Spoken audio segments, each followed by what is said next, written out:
Happy Friday! Welcome back to Drinking by My Shelf. My name is Emma and this is the Flip the Book Challenge.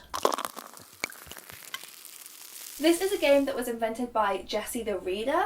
I actually did this before like a year and a half ago, so I'll link to that video below. I had so much fun doing it. I think it's just a hilarious game. It's like one of those childhood games where you find out like what your future is going to be. Jessie has created this whole game around opening books to random pages and answering questions like what is your new identity, who are you going to marry, what's your job, what's your new YouTube channel going to be about. My last story turned out pretty dark. I mean, I think all the stories turn out dark because one of Jessie's prompts involves a murder happening. My last one was like a bit bleak. Anyway, I've been wanting to do it again ever since then because it was really fun. So here we go, the Flip the Page Challenge. I got you guys to send me in coordinates that are going to point me to certain shelves, books and pages and answer my questions. So, the story begins, you're getting a new identity. Let the coordinates guide you to a book, flip to the page you were given, and the first name you see is now your new name. Ugh, I just opened up Instagram to see the coordinates, and the story that I posted asking for coordinates didn't upload yet. And I quit too soon. Okay, it has now just posted. So let's give this a couple minutes. I'm gonna need people to answer nice and quickly. That's so annoying. I literally wrote it an hour ago and then just didn't post it. Okay, here we go, they're coming in. So the first coordinate's 9, 21, 53. So shelf 9, book 21, 1, 2, 3, 21, I have Normal People by Sally Rooney. And what page did she say? And page 53. Rachel. My name is Rachel. No surname. Just Rachel. That's my new identity. Alright. Okay, it's time to get up and move the heck out of your town. So, the mysterious Rachel is on the move. The location of the book your coordinates lead you to will be where you're moving. Okay, so I don't need a particular page for this one, I guess. It's just where the book is set. Either way, I got 615, 250. 615, hello. Hidden Bodies by Caroline Kepner. So this book is set in LA. So I guess I'm moving to LA. Let's just see what's on page 250, just for fun. Full sex scene.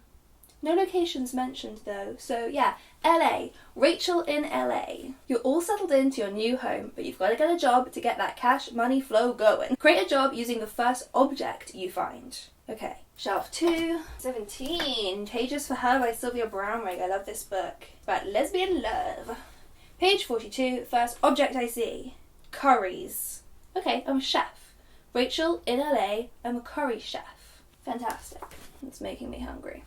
Okay, now I'm getting a crush. I've started my job at the restaurant. I've started developing feelings for a co-worker. Find the book using your coordinates and the first character you come across will be the character you're falling for. Well, isn't this exciting? 523, 168. Maybe in Another Life. It's a Taylor Jenkins Reid book. I've forgotten the page again. I really can't keep 3 numbers in my head at once. 168. So it's just the first character I find. I'm developing a crush on my fellow chef, Gabby. Hot. She sounds hot. Next, using the coordinates, the first piece of dialogue you come across will be the first thing you say to your potential lover. So this is how I'm going to strike up a conversation with Gabby. Another Taylor Jenkins Reid, because those numbers were close together, and my books are sorted by author. This is Malibu Rising, her latest. And the page was 159, so I'm looking for the first line of dialogue. Hi Gabby, what are you talking about? The full, like, if I go to the end of the dialogue marks, it's, what are you talking about? You look great, which is actually a much better line. So I'm assuming that Gabby came in, was like, I feel so gross today, and I go, what are you talking about? You look great. And that's a great way to start our future love affair. But if I'm only allowed to say, what are you talking about, I don't think I sound very friendly. Gabby, you can do better than me. That line really got to them. Next thing you know, you're in love. So I'm going to say that I went, what are you talking about? You look great. And then they just fell in love with me. Now I'm going to propose, but buying a wedding ring is too expensive. So using the coordinates, the first object you come across will be what you propose with. Okay. Hot Little Hands. This is a short story collection that I loved. It's dark. And 137. So I'm looking for an object to propose to Gabby with. Vodka. Ha! Yes! I don't think I'd even need the words. I would just get the vodka and get down on one knee. I'm not in shot anymore. But the point is, she's marrying me. We've arrived at your wedding. The first piece of dialogue I find in the next book will be the first line of my vows. I remember this one from the last time I did this video. It was like a very shit wedding vow that was like, I will forever disappoint you, or something like that. So hopefully this wedding goes better. This is The History of Love by Nicole Krauss. This is another very sad book, so I might be getting another sad wedding speech. So in front of all of our friends and family at my wedding to my beloved Gabby, who looks great, I am going to vow, are you in pain? That's the first line of my vows. I could turn that into something. Are you in pain? I will make it go away.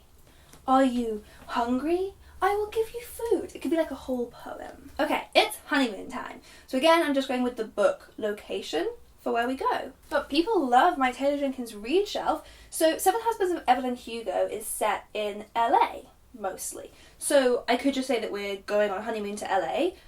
We already live in LA though, so not the most adventurous. Let's see if the page number goes somewhere specific. Page 111. The set of Father and Daughter. We're going to spend our honeymoon on the set of Father and Daughter, which is apparently a movie that Evelyn Hugo was in. God, we are so LA. Things got a little cray on the honeymoon and now you're expecting a baby. The first name you find will be the name of your firstborn child. 12, 30, 300. Which is lols, because on shelf 12 I definitely don't have 30 books. It's my like half empty shelf. So I'm going to be counting in circles for a while. Okay, so we have Now We Are Six by A.A. Milne. It also definitely is not 300 pages long. It's in fact 102 pages long. So if we're going round again like that, 204 would be at the end, 306 would be at the end. So if I go back 6 pages from the end, 1, 2, 3, 6, this is the page, and our child is going to be called John Boy. John Boy. Rachel, Gabby and John Boy. I hate this future for myself. Okay, we're time jumping 5 years. Your child is desperately begging for a pet. The first creature that I come across will be my pet, and if I don't find a creature on that page, the first object I find has to be used as a pet replacement.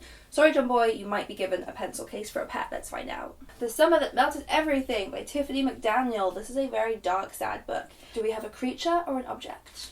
Snake. The little garter snake. What is a garter snake? Ah! John Boy's getting a snake! That's cool. I always wanted a snake when I was a kid. I had a friend who had a snake, and I would wrap it around my neck and feel like Britney Spears. I actually still want a snake. I just don't want to have like dead mice in the freezer to feed it. That sounds horrid. Your child is going to school. John Boy's so proud. Isn't he already 5? Shouldn't he already be at school? Anyway. So I'm going to go to the page that I find, and just using words on that page randomly, I can create the name of the school. 7777. Ooh, we have a pandemic dystopia. And page 77 is a short one. There's only this many words on that page. So we have Bible. That's always great for a school, I think. Passport. Surprise. Oh, Bible surprise. The Bible surprise primary school. That's so creepy. Yeah, John Boy can go to the Bible surprise school. The light moved and it's got really dingy in here. Should I turn on the light? I don't know if that looks any different to you, but it feels nicer for me. Okay, Rachel is starting a YouTube channel for a side hobby. Find the book and find something on that page that will be the core topic of the channel. So please say I don't just find the word books, because I already do that. The Light Between Oceans by M.L. Stedman. This is a sad book about like some lighthouse keepers. Very isolated. What is their YouTube channel going to be about? 201 kids. I am so LA that I'm actually becoming a mummy blogger. So me, Rachel, Gabby and John Boy have a family YouTube channel in LA. We just love living in Los Angeles. We even went on our honeymoon to a film set. And now I'm going to name our channel. So exciting. So this is another one where I just like use words from the page to make our channel name. I'm saying our because I'm inviting Gabby and John Boy on. This is a family business. I have left the curry restaurant. Getting a lot of deep books. The Heart is a Lonely Hunter. I don't think there's going to be many like fun words on these pages. Okay, we have words like tobacco, quarrel, warm, meaty, rough, inappropriate for a family YouTube channel, crazy fish. Crazy fish could work. Especially because I never found out what our surname is. Maybe Gabby was called Gabby Fish and I took her name and now we're the Crazy Fish family. I hate us, but I would subscribe. Hit the bell! Next I'm finding my channel intro. Find a book and the first piece of dialogue you see is how you'll greet your viewers each time you start a video. And I hope that me and Gabby say it in sync. Okay, lol. The next person has given me actual coordinates. I can't do anything with that here, but thank you so much. So next we're getting 224, 244. I like what you've done there. The Princess Diaries Take 2. I cannot wait to see how Mia is going to make us greet our viewers. But I didn't say that. That's the first thing I've seen. Okay, so we're the Crazy Fish family, and every video we start by saying in sync, but I didn't say that. And then we have like a family domestic. I'm not sure I'd subscribe anymore. But I didn't say that. But I didn't say that. It must have been John Way. Subscribe. Oh, next I've decided to write a book. Again, using words from that page, I'm going to create my book title. Oh, we're back on Pages for Her. Okay, well here's just a description of my book. A sexually adventurous novel set in Thailand. Fantastic. But we're going to name it Girls, Women, Well-Heeled Women. It's going to be called Well-Heeled Women. Terrible book title that I would never buy. But Rachel Fish would totally write it. Okay, the opening line of Well-Heeled Women is just going to be the first line I see on the next book. First line of my book is, "They will not be buried with you." This book is darker than I thought. Rachel, dark horse. Maybe it's about the heels. Maybe it's really deep and it's like about wealthy women, but know that those heels, you well-heeled women, pattern there, they will not be buried with you, your fancy heels. Maybe the book is like an attack on capitalism and consumerism. I love Rachel Fish. Plot twist. The reason you created a new identity for yourself is because a killer was after you. I don't know why I flicked my hair at killer. It's more like, because a killer was after you. Now that you're a mega famous author and YouTuber, they've tracked you down again and they're coming for you. Yeah, Rachel, if you're going to go to the whole effort of making a new identity because you're in danger from a killer, why would you make a public YouTube channel and write a book and have your face everywhere? That makes no sense. Anyway, Rachel's not always the brightest spark. The killer is after her, and now I'm going to find who the killer is. Oh, it gets scary here. Yet another cheery book from Emma's bookshelf. Wow, I have a lot of miserable books on here. Page 261. Stoner. So the book is called Stoner. It's about a character called Stoner. His surname is Stoner. It is nothing to do with weed. But as far as this story goes, I'm just going to say that my killer is a stoner. One day, you're setting up to film a YouTube video when you're suddenly struck by the killer. They've got me. The object that I find is going to be what they used to kill me. So this is the end of Rachel Fish. Oh, yikes. And my heels won't even be buried with me. I wrote that. Oh, good. The Boy in the Striped Pajamas by John Boyne. It's a book about the Holocaust. Fence is the first thing I saw. I'm not going to dwell too much on this book. It's very miserable. A fence. So a killer breaks into my house and kills me with a fence. How did they even get the fence into my house? They were probably just high. They probably didn't mean to. And finally, find the book using your coordinates, flip to the page you were given, and the first line you see will go on your tombstone. The Orchard Book of Greek Myths. The first line I see is, "Hear this and die." I love that.